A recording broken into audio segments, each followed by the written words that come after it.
Bonjour, donc je suis vraiment désolée, j'ai pas pu faire de vidéo les jours précédents. Je vais essayer de me rattraper ce week-end.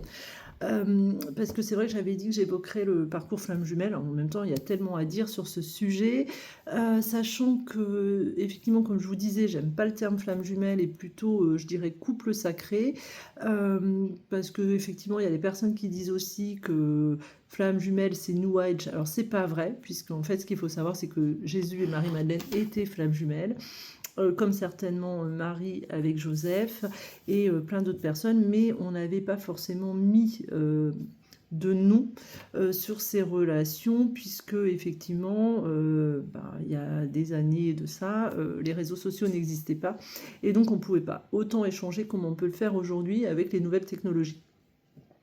Donc les peurs, je voulais parler des peurs dans le parcours, mais pas que dans le parcours, je dirais en globalité, en tout cas sur le chemin d'éveil.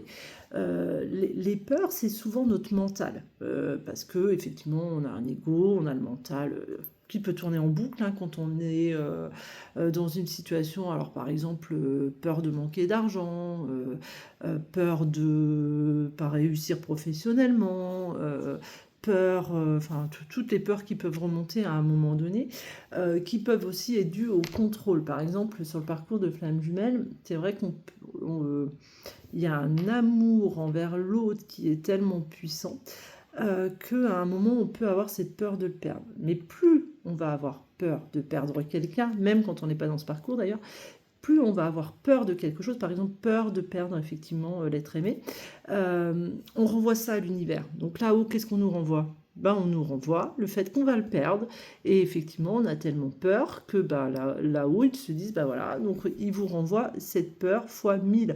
Toutes les intentions que vous émettez à un moment donné et que vous envoyez à l'univers, au divin, comme vous voulez l'appeler d'ailleurs, vous sont renvoyées puissance 1000.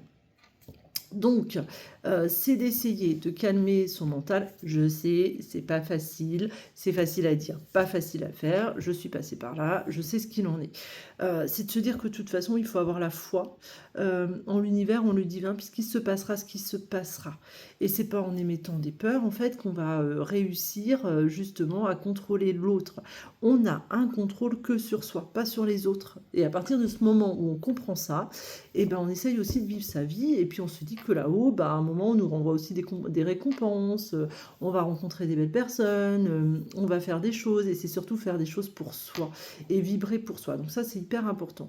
Donc quand vous avez peur, calmez votre mental, vous respirez, vous faites de la cohérence cardiaque, vous faites des méditations, vous en parlez à quelqu'un, mais surtout, calmez vos peurs, parce que sinon, on vous renverra des peurs. Si vous avez peur de manquer d'argent, on vous enverra des situations financières où vous allez manquer d'argent. Si vous avez peur de perdre votre conjoint, on vous enverra des situations où à un moment vous le perdrez. Donc le contrôle sert strictement à rien. Et vouloir à un moment pousser l'autre à quelque chose, vous n'y arriverez pas. Puisque vous n'êtes responsable que de vous-même et vous ne vous contrôlez que vous-même. Donc ça, je pense que c'est important, en tout cas de l'intégrer. Et pour calmer le mental, ce qui peut être intéressant, c'est de dessiner, c'est de faire des méditations, de la cohérence cardiaque, d'aller marcher en forêt, d'écouter des mantras. Voilà, moi par exemple, mon mental, je lui avais donné un nom pour à un moment se dire stop, tu arrêtes. Parce que, alors effectivement, hein, parfois c'est aussi un garde-fou, mais quand il est trop en boucle et qu'il répète sans cesse la même chose, c'est plus un garde-fou, là ça vous empoisonne la vie, et en plus vous souffrez. Donc stop au mental.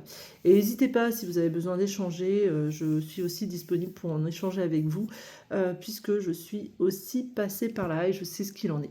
En tout cas, je vous souhaite un très bon week-end et je reviens vers vous, j'essaye en tout cas ce week-end pour faire d'autres vidéos, pour essayer de rattraper mon retard. En tout cas, je vous souhaite un bon week-end et à très vite.